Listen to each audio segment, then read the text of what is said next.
We're excited to announce that our very own podcasting platform, Zencastr, has become a new sponsor to the show. Check out the podcast's discount link in our show notes and stay tuned for why we love using Zen for the podcast. You're listening to the Archaeology Podcast Network. This is the CRM Archaeology Podcast. It's the show where we pull back the veil of cultural resources management, archaeology, and discuss the issues that everyone is concerned about. Welcome to the podcast.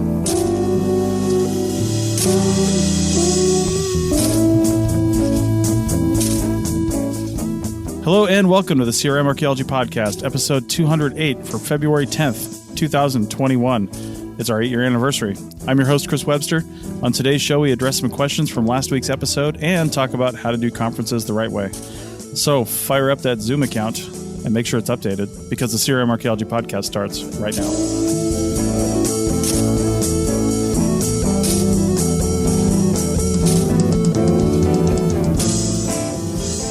All right, welcome to the show, everyone. Joining me today is Bill in California. Good afternoon. And Doug in Scotland. Hey, everyone. So I was not on the last podcast recording. I had to be out for various reasons, but I did listen to it. And I did hear it during some of the editing because my wife, Rachel, actually edited that show, but I did hear parts of it while she was editing it. And we also got some comments over on our Slack team. If you don't know what a Slack team is, Slack is basically a messaging platform that you can get on any one of your devices, Apple or Windows, phone, tablet, computer, whatever, browser, and then use that to have focused discussions within channels. And we have one for our members only, arcpodnet.com/members if you're interested in that. But anyway, on the CRM Arc channel Slack team, one of our members, Amy, and she's talked about some stuff before on here, had quite the reaction, which is good, to this discussion. And she was really talking about, in segment 2, Doug mentioned some stuff about video editing. She was saying how that seemed like just saying, hey, why don't you put out a video instead of a paper for a conference if the conference is going to be virtual? She's like, I did some of this, I looked at some of this, and it's just not easy for people to put together a video when it comes down to doing this. It's a massive effort and a massive undertaking to do that kind of thing. And Doug, you had a response to this because you've got quite a bit of experience with that. Why don't you let us know what your response to that comment is? Because other people probably thought, yeah, it's not easy to put together a video. What are you talking about, Doug? Yeah, typical me, like it made sense in my head and then I left out like key details, which is the main point I was trying to get across was that, if you're not stuck in a room, actually, you could still do this if you did a traditional conference, but, we have a pretty much 99% of all conference presentations is someone going up to a podium of some sort, or maybe in front of an audience. There's some chairs, some people sitting there, and they either read off or wing it, do a presentation for about 15 or 20 minutes with a PowerPoint. Mm-hmm. I know you can get a little bit fancy there. You could use Apple's PowerPoint. It's called, Pages or something like that? Yeah, well, Apple's PowerPoint is called Keynote. Yeah.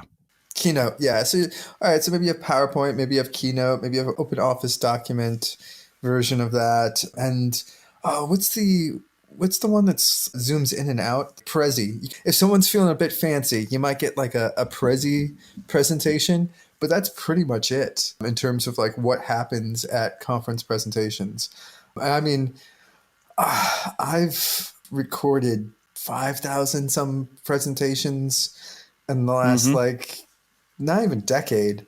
I've seen a lot. I've seen a few creative ones. Absolute favorite one was archaeologists from Japan did a traditional, man, I can't even describe it. Like it was like interpretive dance, but not quite, with like sound and him replicating Jamon figurines.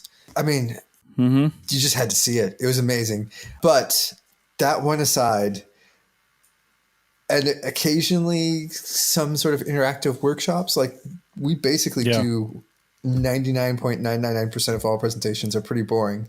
And so the point I was trying to get across, and I probably did a horrible job of doing, was basically to say is like, once you have,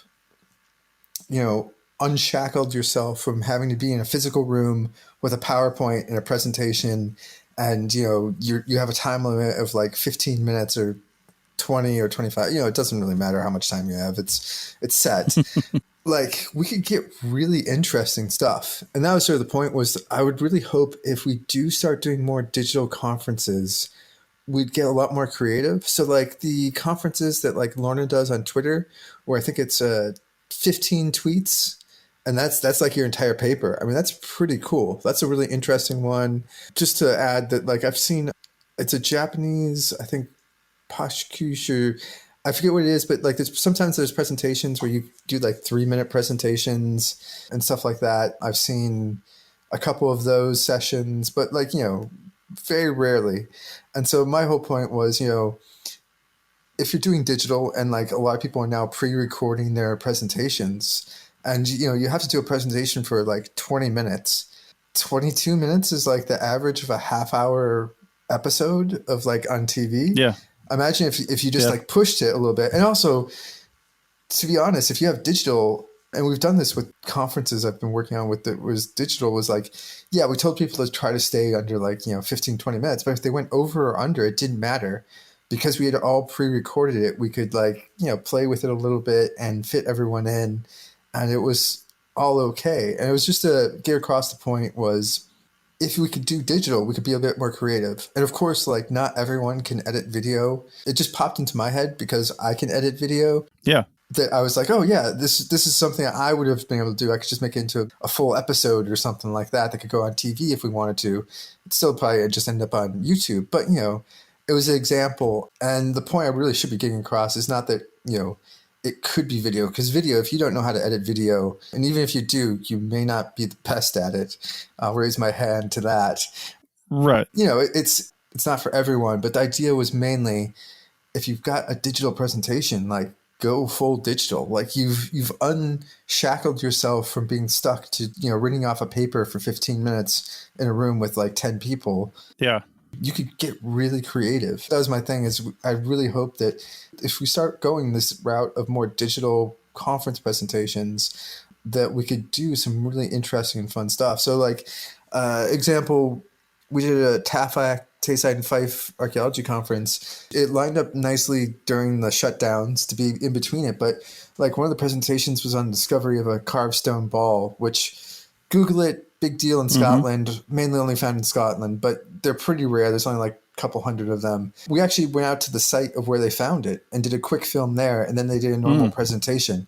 And then we also went to the museum where it's now stored and showed the case. So like, that was like one of the video presentations. It was not just, hey, look at the slide of a picture of the place. We actually did like panoramic, sort of like slowly panning around with the video, so you could actually see. And we also used a drone and could really show like where the site was and how it was found in situ. Well, not quite in situ, but we were able to do that for a presentation because it was digital. And I guess, you could still do that in a physical conference, show the video in your PowerPoint, but it wouldn't quite be the same, because it was 2 people doing the presentation and we cut back and forth, and I found it much more engaging. But video is not for everyone. But, there's other ways to being creative. And I think that would be really cool if people, I don't know, I'd love to see someone do like claymation presentation or something like that. Claymation animation. God. Would definitely get comments now. or sock puppets. Like, I would kill to see someone pop up with like a Mr. Rogers sock puppet presentation of like archaeology, or wow. I'm really reaching here, and I'm probably angering a lot of people, but like, that's what I mean. Or like, if you know how to program websites, like, you could do your presentation as a website. Or I don't know. I just feel like we could do more, but I don't mean to put this as pressure, because like, not some people just want to give a 10-minute read off presentation, and that's what they're comfortable with. And yeah, you should always do what you're comfortable with. I just think at the moment we're kind of missing a beat on what we could do with digital. I would hope if we do more digital, basically, we get a bit more creative, but not for everyone. Don't feel pressure to. Well, here's the thing. I think you should feel pressure to, and I'll tell you why. Because first off, if you come up with a great way to represent your data and how you want to do this, right? And you got to first step back and look at, why am I presenting at this conference? Am I presenting as a prelude to a paper or a dissertation or, a thesis or something like that? Then that's really going to be, this is kind of a dry run, you know what I mean? So you don't have to like go nuts with it. This is more of a dry run, and your real output is this thing over here. You're just putting this in front of your peers to kind of see what they think, right? I mean, that's what a lot of paper presentation is for a lot of people. But then for some others, this might be the culmination of some body of research that they did, or some facet of the research that I'm doing all these things over here, but I'm also doing this because I'm going to this conference. So I'm going to present it in this way. But if you come up with a great way to do it, this is one of the biggest problems I feel like archaeologists have, and why we have mom and pop or one person CRM shops out there, is because everybody thinks they can do everything themselves. And it's a massive failing of business to think that you can do everything yourself. And it goes the same way with conference presentations. I don't care if you're a student. If you're a student, you really have no excuse, because you're at a university where every resource you want access to actually exists, right? You may have to trade something. You may have to do something. You may have to, if you have funding, great. You might be able to use some of that for some of this. But if you want to put together a video, you can pull out your iPhone, shoot some pretty great video of your site, and then hand all this over to somebody else to have them process it. Like I said, if you got funding, if you could do something for them, use your talents, whatever the case may be, but figure out a way to get it done. If you've got the time and the ability and you've always wanted to learn how to edit video, then don't let that stop you either, right? There's plenty of YouTube resources out there to get you started on free software for doing some pretty decent video editing. If you're not trying to be the next, Stanley Kubrick or something like that. I mean, it doesn't have to be. You're trying to get a point across. So, but to your other point, I think we need to flat out stop 15-minute paper presentations where somebody stands in front of a lectern and reads. You didn't pay $2,500 in airline fees, hotel fees, and conference fees to read a paper for 15 minutes to a crowd of 6 people. Okay. Make it something people wished they'd been in the room for. Make it something people tweet about, people talk about. People say, oh my God, did you see this presentation? Did you see this thing? And it doesn't take a lot extra to do that. It just takes some extra effort. You know what I mean? I mean, you may have had the most earth-shattering discovery of your life on a site, but if you're standing up there staring at your papers, shuffling through and losing your place and whatever, literally nobody's going to hear it. It's all about the delivery. It's all about the delivery. Think about a fancy restaurant where you're going to pay $50 for your food. There's 4 grams of food on there, and I'm going to be hungry 4 minutes later, but I'm paying $50 for it because of the presentation and the setting that I'm in, right? I mean, we're not, because we're archaeologists, but somebody is. So I just think we could do better. I think we could do better because we put a lot of work into this for a crappy culmination. You know what? So first of all, I don't know what to say, because I've heard many pieces of the actual live presentation arguments from my wife, who studied business and got her master's in human resources. And in their classes, they're not allowed to use notes or read a paper. Like, they've got to make a sales pitch, and then they might be able to use like some kind of PowerPoint, and they work in a group, and then they've got to just recite it. And it's like 40 minutes long, and each person has to stand up and do their piece, and they got to know every single thing, which means they have to have read it, internalized it, and everything. And they do it for like an entire semester, and then they switch up their groups and do it again. Like when she was an undergrad, her practicum group she had like 3 classes, and it was the same 5 or 6 people in every single class pretty much all day. And in one of those classes, that's all they did. And so after a year of doing that, when she was an undergrad, it was much easier to give her presentations. And she went to an archaeology conference. I think it was because she wanted to go to the cool town, but then also like because we were dating. And she saw that what we were doing out there and was like, I'll never go watch archaeology again. Like, this is the most boring thing I've ever seen in my life. It could have been amazing, but I'll never watch it again. And I don't know if she's ever watched me give a talk since then, ever. But her saying that, like, don't go and give it for 15 minutes, don't read a paper.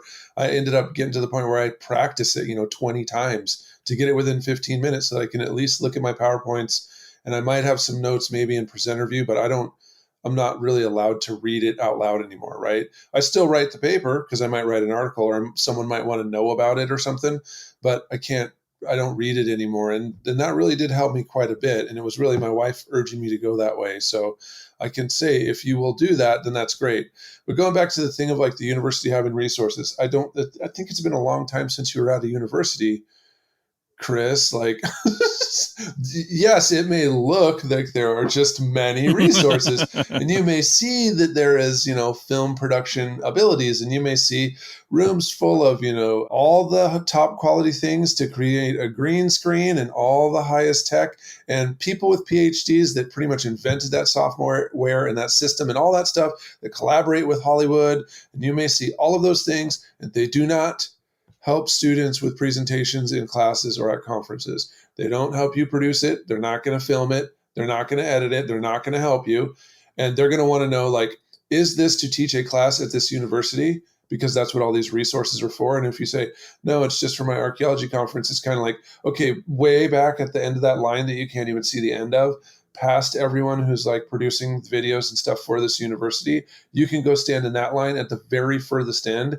And if we help every single person in front of you and no one else needs to produce a class in front of you, then you can possibly get some help. So if you're a student and you are doing the video stuff, like, you kind of actually are on your own. You're not going to get assistance. That university is not really going to do that unless you're building an online course or you're doing a film for one of their things that they need for them.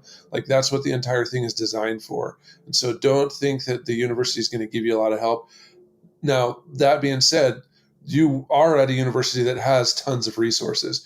And so I don't know if it's a top quality university or whatever. There are places that have cameras. There are green screen rooms. There are places where you can spend a few hours if you really wanted to try to do the video thing. But I personally, the bar is so low in archaeology. Just start with not reading the paper, and you're already going to be like at a high level. Just practicing that, write the paper, practice reading it 20 times at least, to the point where you can just recite everything that you're going to say. Like, that alone is already going to make your talk much more memorable.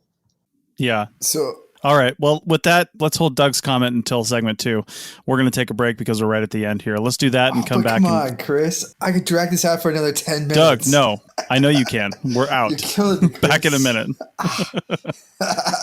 Chris Webster here for the Archaeology Podcast Network. We strive for high-quality interviews and content so you can find information on any topic in archaeology from around the world. One way we do that is by recording interviews with our hosts and guests located in many parts of the world all at once. We do that through the use of Zencastr. That's Zencastr.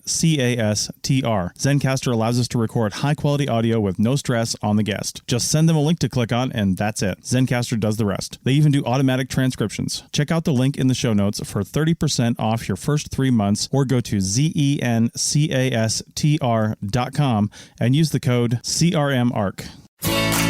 Looking to expand your knowledge of X-rays and imaging in the archaeology field? Then check out An Introduction to Paleoradiography, a short online course offering professional training for archaeologists and affiliated disciplines. Created by archaeologist, radiographer, and lecturer James Elliott, the content of this course is based upon his research and teaching experience in higher education. It is approved by the Chartered Institute for Archaeologists as 4 hours of training. That's in the UK, for those of you that don't know. So don't miss out on this exciting opportunity for professional and personal development. For more information on pricing and course structure, visit paleoimaging.com. That's PALEO imaging.com, and look for the link in the show notes to this episode. Welcome back to the Sierra Mark Podcast, episode 208, and we're still talking about virtual conferences. And Doug had what I was imagining was a lengthy rebuttal to what was being said, which is why I cut him off specifically. No, it's like 30 seconds, Chris. Nothing you have said has ever been 30 seconds. Doug, go. Okay, it was just to say, like, it's going to be weird. I'm going to argue both ends of this and just say, like, yeah, some people do pay several thousand, or they actually, more accurately, they get their work/university to pay several thousand so they can go and do a crappy presentation. But that's because their main reason for being at the conference is not the presentation. It is something else. So, a 15-second paper is exactly what, not 15-second, but to be honest, if they could get away with it, they would just do like a 15-second paper and be like, hi, I'm so-and-so. My work is paying for this. I'm here for the networking. Bye. Like, if you could do that, yeah, that's what they would do. In defense of the status quo, it does serve a purpose for some people. All right, so not like 30 seconds, Chris, but that was like a minute. I could have got that in the last second. Well, hey, you never know. I got to hedge my bets here with past performance. So one thing, I'm glad you brought this up, Doug, because this is one of my big pluses for virtual conferences, right? Is you're right. A lot of people that go to these conferences, because let's face it, shovel bums don't often go to conferences unless they're local and regional, right? Because we just can't afford to go. So a lot of people that are at these conferences are either the people that can A, just afford to go, or B, are in an academic or business setting in which that institution is paying for them to go, right? They get one conference a year or something like that. I know a lot of bigger CRM firms where they get one conference a year, or they get a budget that says, hey, you can go to this many, professional learning things, and you've got this much money to do it with, right? Same thing with universities. So whatever the thing is that gets you there, they're often paying for it. So if we could just get people to think outside the box a little bit, and if you're going to a virtual conference, that money's still there, right? So why can't we just take that $2,000 they were going to give you to, fly to Washington, D.C. and stay in a $300 a night hotel room to actually pay somebody at your university at which you do have resources built? I didn't say people were going to do something for you for free, but I know, for example, the University of Nevada, Reno has people in their journalism department looking to do work, like intern type work, but still work and paid intern work, right, on specific projects so they can build out their portfolio, right? That's the kind of thing. But you're right.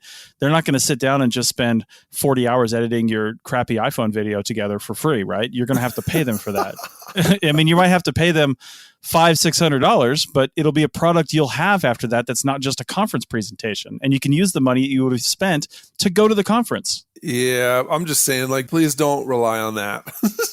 No, don't rely on it, but at least don't turn it down. No organization is going to be like, oh, we've just saved like $2,000 to $3,000 to $5,000, pounds, euros, yen, whatever, and are going to be like, let's spend that somewhere else. Like, you're right. Universities are like hurting so much, so like instantly they're going to be like, well, guys, we're just going to cut that budget there. Sorry, no conferences, but we're still like, that money's going to be needed elsewhere. And have you ever met a CRM firm that's just like, well, we didn't end up needing to spend this $3,000. Let's just like spend it on video. Right. Like, I mean, not to say that they shouldn't, but will they? I think you're really optimistic, Chris. But Doug, you're not thinking of two things here. First off, universities are a dying model of education, right? They need to come around to reality and think of new ways to spend their money and new ways to do education.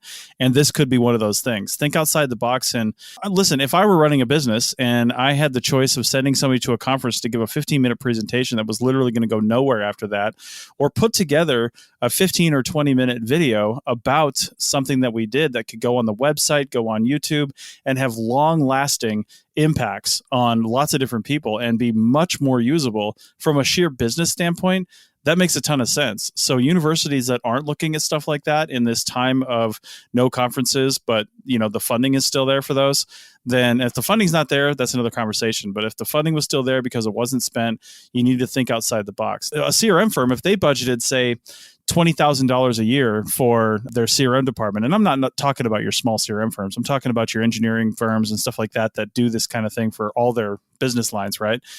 They might budget $20,000 a year for professional conferences for their high-level people to go to. That money is still budgeted, and it's a tax write-off, right? It's not a tax write-off, but it comes off your expenses, right? So they're still going to look for a way to spend that money, even if you can't go to the conference, because otherwise they're paying a crap ton of taxes on that money that they've got sitting in their bank. So they're still going to spend it, right? It doesn't just go into the owner's, Bentley fund. It goes into your taxes. So it's budgeted, and that's what it's there for. Again, your mom and pop shops are not going to be doing this kind of thing, but that's not who I'm talking about, because most people work for larger firms these days, let's be honest. And that's the kind of stuff they could be doing. So I'm just saying, think outside the box, and it doesn't hurt to ask. So I totally understand that idea of thinking outside the box, but I mean, like, so first of all, public education is not a business, and it's also not where there's cash overflowing, right? So It's very much a business, though. I don't think that teaching human beings, what they need to survive is like, not moral obligation for society, right? So, Sure. first of all, you're right. They have totally changed the entire model of folks learning and stuff like that into more of a business. I mean, we're going to see in the next few years which schools are straight up businesses and which universities are not, 100% businesses. But you're right. There is definitely an aspect to that whole thing that is, rooted in trying to maximize, revenue, essentially. I mean, that's all that's really about, getting people to put money in from boosters, trying to get state governments to put money in without a corresponding change in the direction or quality of the product that they're giving. And I absolutely hear what you're saying about that many universities are still, I mean, no joke, still seriously using the same discussions that used to be given on slide decks about archaeology, that they now just transferred it to PowerPoint. And it's the same mind-numbing thing that folks are paying, now tens of thousands of dollars. And 40 years ago, they were only spending thousands of dollars, right? And I totally get it. But if you were like looking for a university as an organization to, understand that they are in a box and to become creative about that stuff when it comes to like disseminating knowledge or something like that, we're talking about just overhauling the entire organization, right? Because students are not gauged based on innovation or change. Even if they do invent some life-changing thing, they will still have to deliver it in that same peer-reviewed journal format, in the same kind of performative thing that we know in these talks and these presentations, because those who are consuming that media, the people who would hire them, the people that would promote them, the people that are going to give them their PhD, only can understand that kind of thing. If we were to do, which I hope to God we don't ever do it, but if we were to get to the point where we're doing interpretive dance with sock puppets and stuff like that as a way to get a PhD or a way to get your degree in archaeology, which once again, I want to say out loud, no sock puppets and no dance, right? Like, have you ever seen archaeologists dance? It's definitely a sight not to behold. Yeah, it's not something you want to see. Well, Bill, don't knock it until you see it, man. Like, I'm telling you, that one presentation was the coolest presentation I have ever seen. You're right, but I know that person was not using sock puppets, my friend. They weren't. They're not. We're not doing that. We're not claymationing. Well, hey, man, the guy was in a full bodysuit. Like those ones that like 20 years ago people were doing, like the green suits, where it was like for Halloween, it was just like a complete 100% bodysuit. He was in there. He had cardboard cutouts for like masks. It was something else, Bill. It was something else. Definitely awesome. But I'm just saying, like, what you're asking the university system to do is to change their values like completely. There's not motivation to do that because we're at a point where folks need college degrees to just get like any form of job. And the only place you can get a college degree is from a college. And all the people who are hiring, especially CRM companies, are definitely looking for folks that meet the Secretary of Interior standards or could meet those standards, right?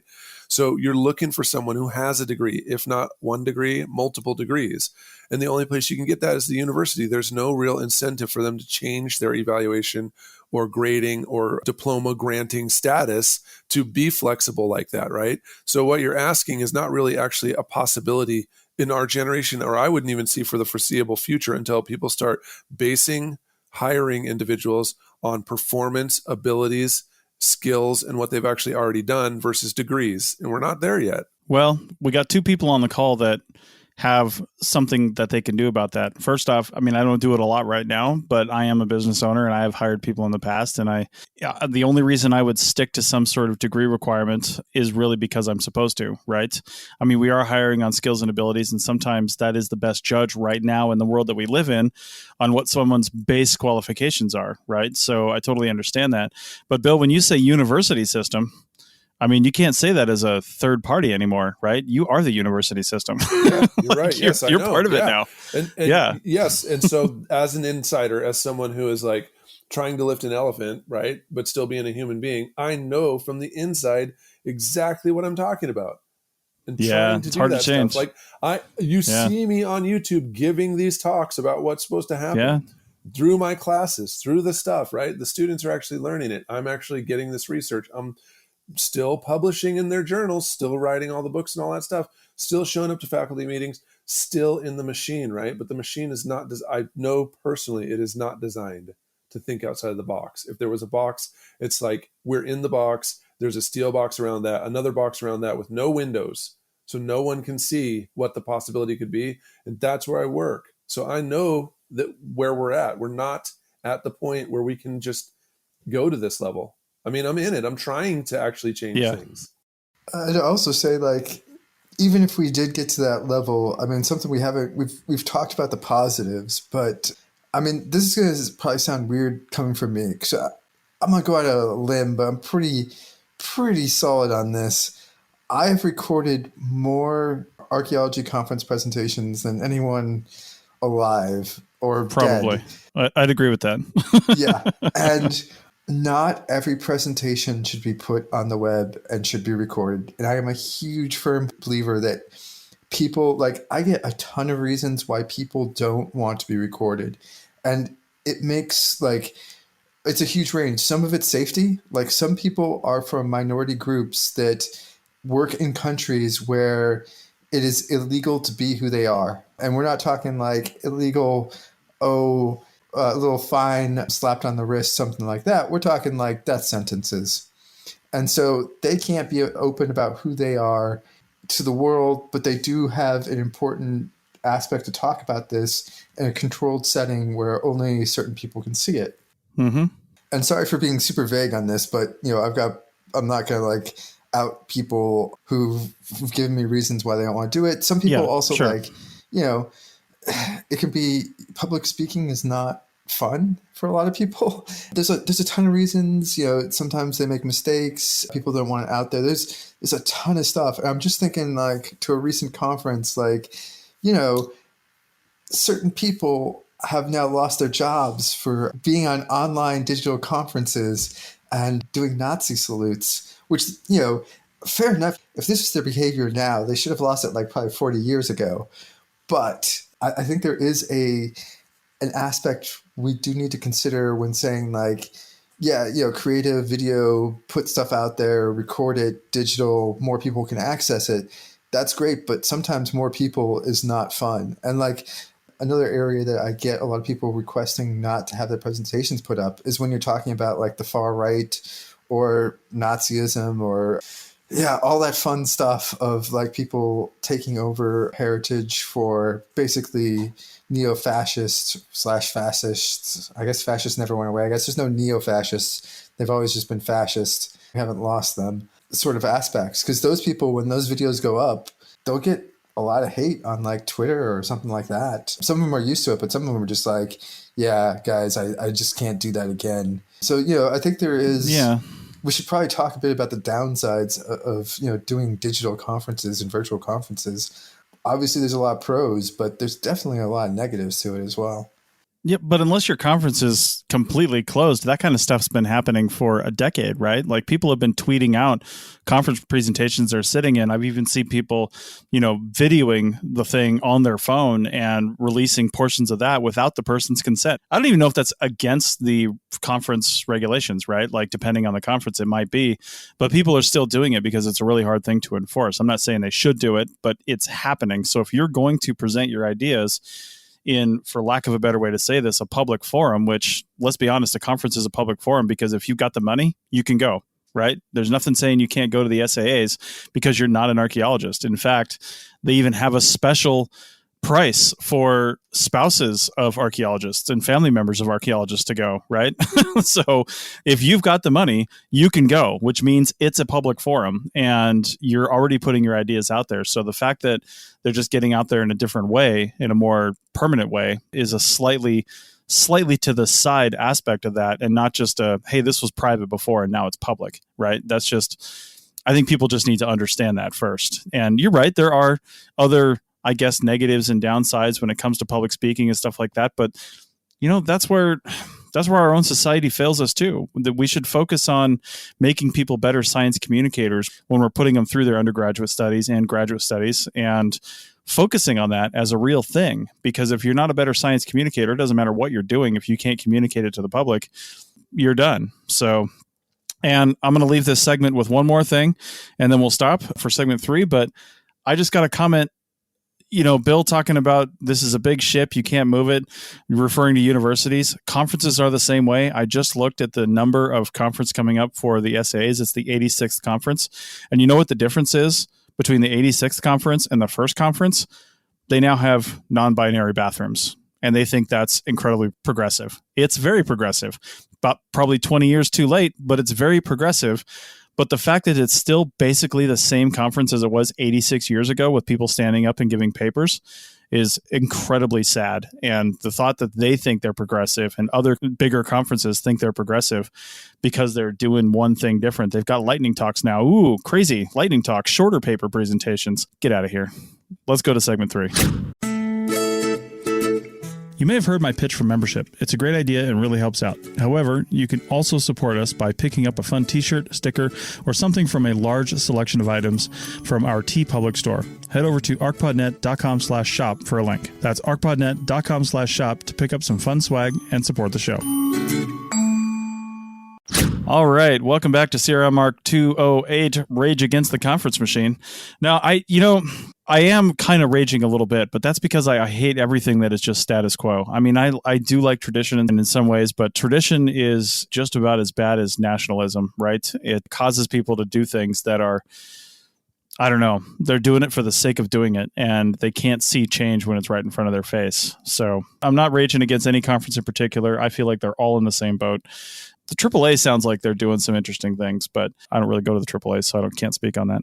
Well, one of the things that I'll say is that this last, just thinking about the pandemic and just kind of its effect on conferences, the cat was let out of the bag, right? Like for the longest time, we could have been doing all these meetings and all this other crap that we were doing face to face. We could have easily been doing it on Skype. I mean, this podcast is proof that over years and years, you can keep some kind of work going across years without having to actually meet face to face, right? So, we only meet like once I think I've met Doug one time, and we've been on more than 200 podcasts together. And, I think a lot of folks, they were hanging on to what they'd, seen before, like you were saying, a tradition or something else. But what I really think it was just kind of like comfort and lazy, right? So they were comfortable in their position and too lazy to try anything new while everything else changed around them. And so the podcast has been going on for a long time. We all know that you can do stuff differently because, and we're not like innovators or whatever, but we've been doing it. We've been doing some stuff differently. And we can see that there's something new coming down the tunnel. And then COVID happened.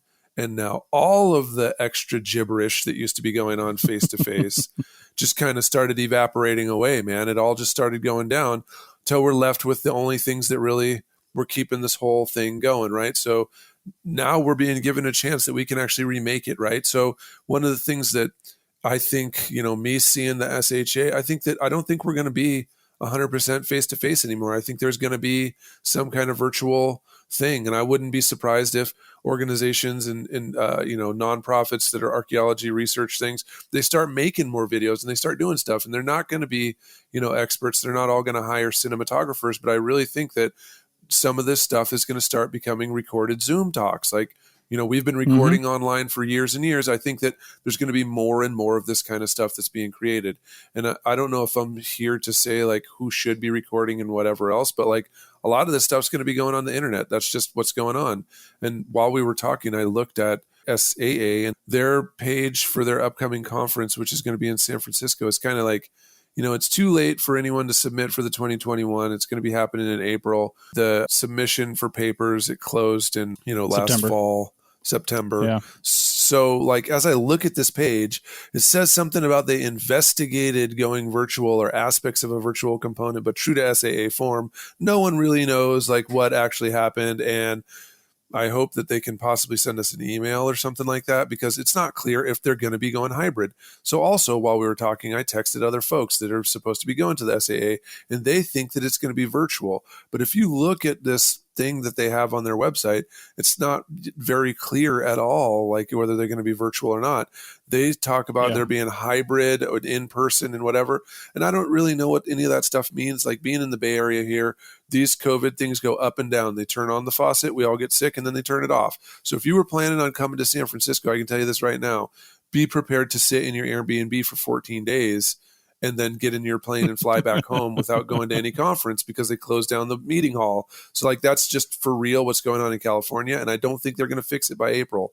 But even just the idea that, like you were saying, that, you know, they would be investigating these things or whatever. SAA has already been doing their webinars. Like, they already have the capacity to do this. They could have very easily done what the SHA did.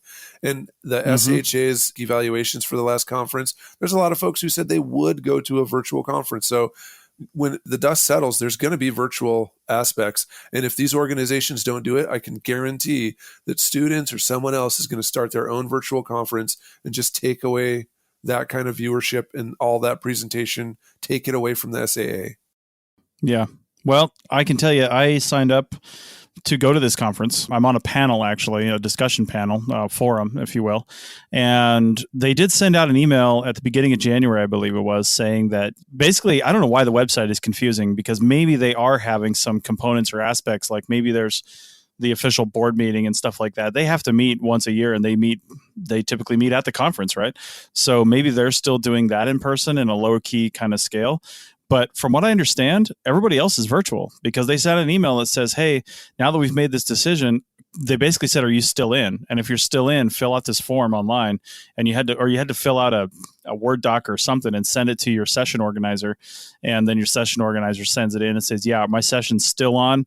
We're still good. So they're making sure that the sessions are still being participated in at the level that, you know, they prescribe. So then when they make the program, they know what they're doing. But I don't know what the virtual thing's going to look like. I don't know what a forum's going to look like. Are they recording this? Is it going to be available?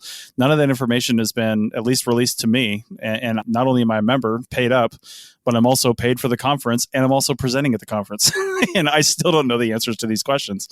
Oh, also, I'm not even going to be on the same coast when that happens in San Francisco. So, I mean, I was planning on flying out, or we were going to be in our RV and head that direction because we were just going to go that way early. But now that it's virtual, we're not coming to the West Coast until probably June. So definitely not going to participate. But yeah, from the SAA standpoint, there's been little information put out about that. I'm not, like, going off of what Bill said, I'm not sure that our future is going to be that virtual. Like, I can say, I think what's going to happen is you are going to have virtual, but it's going to be all virtual events and in-person events. I think you're going to get some, like, ghettoization of various things. And I would suspect what's going to happen is, like, people who can afford to go in person are going to go in person because, yeah, no one's really going to the conference for their 15-minute presentation. I mean, some people are, but a lot of people, it's everything else. And yeah. And the thing, though, is like a lot of places and organizations that couldn't have a conference. So this is like, you know, North America, there's regional sort of state or regional conferences. And then there's basically SHA, SAA, AAA's, Society of Bioanthropology. Like, there's a couple of national conferences out there, AIA but really too. AIA, yeah, but really that's basically it, because the United States is so absolutely massive that you can't actually have like a public archaeology conference or I guess there are some bioanthropology, bioarchaeology, but they usually get wrapped up into SAA or AAA's, stuff like that. Whereas in like Europe, you have a much more condensed population in a smaller area, travel's cheaper. You can sometimes get away with a sort of smaller conference. But like, I suspect what's going to happen is a lot of people will realize that actually our specialist session will get a lot more out of not being hooked into these big expensive conferences. And let's just do a Zoom conference with the 20 of us who are really interested in this niche subject. I think that's going to help a lot of people like with that. But I suspect it's going to start taking away from those big conferences. Like, you're going to get a 2-tier system where it's people who can afford it. And then like a lot of universities who budgets have been cut because there's going to be fewer students, and, states aren't funding that. Fed's not funding it. No one's funding it. They're going to look at it and be like, you know what? We're no longer going to pay for this. you just get your Zoom conference for all your students, or whatever ones that a lot of departments will have, like, hey, you can apply for some sort of bursary to help cover part of your travel to a conference to present. Usually doesn't cover enough. And like the students like stuck in a room with like 10 other people who are all students on bursaries trying to save money. So they all chip in like $25 to get like a hotel room to share between them and like a shady part of town, whatever. I bet a lot of those disappear, and you basically have a 2-tier system of, organizations that will pay full cost for people to go to conferences, and then everyone else who can do it digitally. And it will open up a lot to a lot of people who've been excluded, but it is also going to start siloing a lot of people as well. Like, we're going to start splintering off. Yeah, maybe. I think, again, we have to look to other industries that have already done this, right? And one of my only real example for this is, well, there's 2 podcast conferences I've gone to. One of them, though, what is called Podfest. It's always in Orlando. I went to it last year, actually, right before COVID really locked everything down. I was at that conference in Orlando. And one of the things that they did was, well, first off, this is not an academic conference. Things are a little different, right? It's more of a professional conference and almost really kind of a hobbyist conference for some people, right? They just go there because I met people that went there just because they want to start a podcast and heard about this thing and figured they'd learn how to do it there, which is kind of a weird concept. But anyway, these guys sold a virtual ticket, which I've talked about numerous times on this show and other shows. And I think the virtual ticket is really the way to go, because what we started this whole thing off with was Amy's comments about how expensive it is to put video together and all that stuff. And then talking about, Doug, you've had to actually, really struggle with finding your way and your workflows and getting people to help with all the video you're recording. As you said, you've recorded more video presentations than probably anyone alive, as far as at least archaeology goes, if not all conferences ever as a single human being. So, you know what that's all about, and you know what that is. But if you were to sell a virtual ticket as an add-on to your normal conference presentation, or as a single ticket where you just get the videos after the fact, and you promise them in a decent time frame. I mean, they're not going to happen the day after the conference, but within a month or so, maybe promise that. And you get a production company, you get a quote, and you say, hey, this is what we're going to do at Podfest. These things are professionally filmed. Every room has a sound engineer who's also the video camera operator.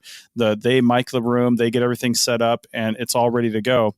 And it's all recorded. And now I have access to that entire conference. And of course, it's not as big as something like our archaeology conferences, but there's still, at that Podfest last year, there were still probably 15 or 20 presentations happening concurrently, right? So I couldn't go to everything.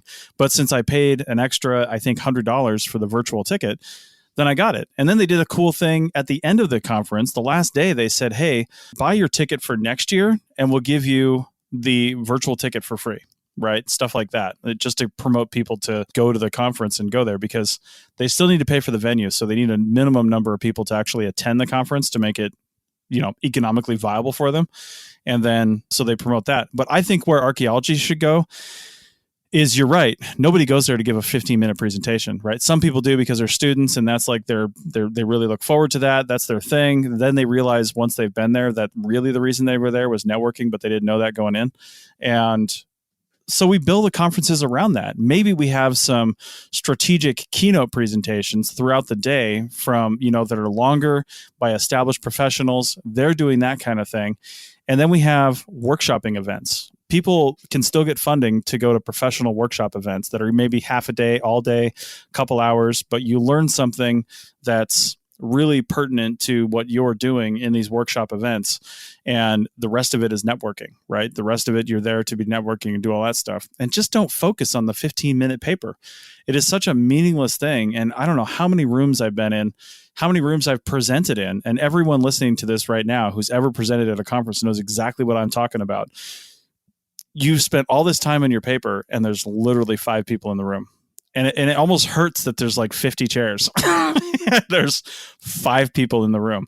All that setup, all that planning, all that preparation for 5 people to hear what you had to say. It is just demoralizing, and I don't think it's worth it. And I think we need to rethink how these conferences happen.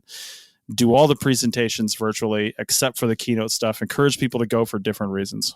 That's the end of my rant. Well, either which way, it is still one of the last avenues to present your research, so it still does matter. I mean, I learned a lot about what's going on in archaeology from seeing folks' 15-minute presentations. So if I'm one of the 5 in your room, it's there because I wanted to hear what you had to say. And so, yeah, don't be demoralized. Like, go ahead, man. It's all right. Because I've also been in those rooms. I only have 5 people. You know what I'm saying? Like, I've been in there. And there's only 5. It mattered a lot to me. And I don't always get comments back on whether it was something that anyone cared about. But, you know, that is a chance to tell the world about your stuff. So go ahead and use that 15 minutes and, you know, be there and hold your head high. Because, that's what we've got. This is the system we live in. It doesn't have to be this way forever, but this is what we've got right now. It also depends, like, you know, some people use it as a good opportunity to soundboard and practice. Like, we're talking about how we sort of do presentations and stuff, but there are quite a few people who do use those 15 minutes as a good opportunity to test out and sort of put out their thoughts of the process they're going through, and do seek feedback. And sometimes it can work really well. And sometimes you get that this is more of a comment than a question, which I think everyone sort of, that's the response of generally, I think it'll be the 4 other people in the room or the 40, you know, depending on how it goes. It's usually like, not a comment. But, you know, I think people do that. And I don't think we should completely throw out everything. I do agree with you, Chris. It could be done better. That's all I'm saying. Yeah, like even like if you were there for just wanting to practice presenting, we could still do that better than what we do now with a 15-minute presentation to like 5 people. I mean, you'd be better off with a workshop on how to present your science. I was just going to mention CAA for the last couple of years have done that. And I think maybe EAA, they'll have like a workshop before the conference where it's like, hey, unfortunately, it's like usually like the day before. So if you're like a student in something, that could like really freak you out when you suddenly realize that like, oh no, I have so much work to do before now and like 8 o'clock tomorrow when I'm presenting for the first time. But yeah, I think there probably is ways to improve things. Yeah, a lot of momentum though behind giving 15-minute presentations. All I can say is I just wish we could think about doing some things differently and try them. Something may fail. That's okay. You know, we just need to do better and change this ship that's been going for 86 years in the case of the SAAs and just as long in the case of some other conferences. So, hey, in the last couple of seconds here, guys, I just want to say happy anniversary, because as people are listening to this on February 10th, February 11th, 2013, episode 1 of this podcast was published, and that was 8 years ago. So, and 2 of the people on that podcast were you, Doug, and Bill, and also Stephen, who just couldn't be here today, and Sarah Head, who is still podcasting. We had Ashley Morton and Russell Aline Willems also on the list. I don't know if they were all on that very first show, but they're definitely on the list for hosts we had back then. So happy 8-year anniversary. Nice. Well, Chris, I just have one thing to say to that. That'll be a first. Goodbye. All right, well, everybody, this was Doug's last episode. I'm glad you were telling the truth when you said you didn't really want a present, because we've heard that before. But fortunately, you 2 didn't really want an anniversary present, so that's great. That's right. That's fine. Yeah, no worries. I expect something for our tenure, but that's it. All right, guys. Well, thanks for 8 years. Listen, I'm all about milestones. So here's to another 2. I won't say another 8. If we hit 10 years, man, that is going to be fantastic. But I think, as with all things that need to change, my dream for this podcast is to, not that we need to get rid of us, but is to just see it going with fresh ideas. You know what I mean? If there was a completely different set of hosts in 2, 3, 4, 5 years, and we were just sitting back and listening to the great content they were listening to, I would be all for that, right? Just to keep a fresh perspective, keep people coming in and keep it going. So if you're interested in coming onto the show and not taking over the show, and I'm not looking for a new, primary host right now or anything like that, but just new hosts. And as we roll this over into a new generation, then we'll keep this thing going and we'll keep it fresh, which is exactly what the conferences need to do. So there you go. All right. Thanks, everybody. We'll see you next week.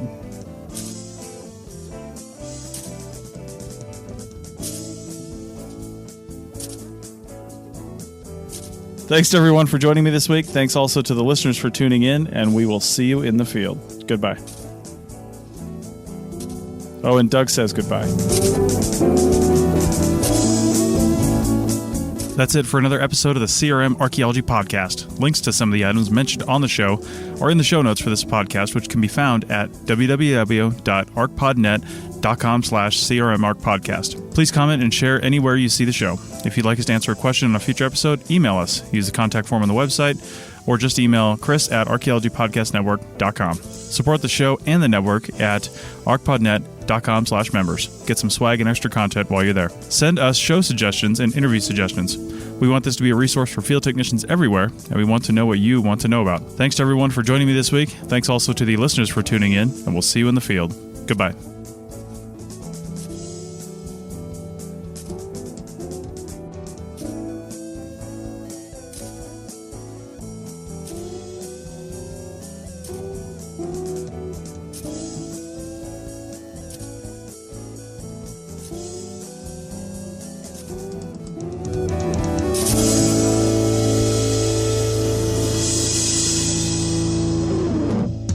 This episode was produced by Chris Webster from his RV Traveling America, Tristan Boyle in Scotland, and the Archaeology Podcast Network, and was edited by Rachel Roden. This has been a presentation of the Archaeology Podcast Network. Visit us on the web for show notes and other podcasts at www.archpodnet.com. Contact us at chris@archaeologypodcastnetwork.com. Thanks again for listening to this episode and for supporting the Archaeology Podcast Network. If you want these shows to keep going, consider becoming a member for just $7.99 a month. That's cheaper than a venti quad eggnog latte. Go to archpodnet.com/members for more info.